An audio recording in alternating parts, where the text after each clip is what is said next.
Welcome to Fluent Phonics. Today we will learn how to pronounce the word west. West. West. West.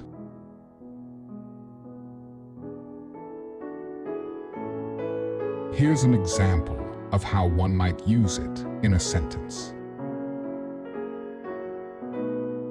The sun sets in the west.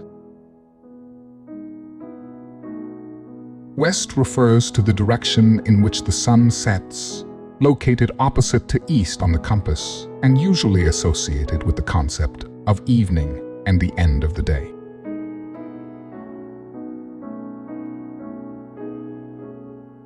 Thank you for your time. If you enjoyed this, please like and subscribe for further content.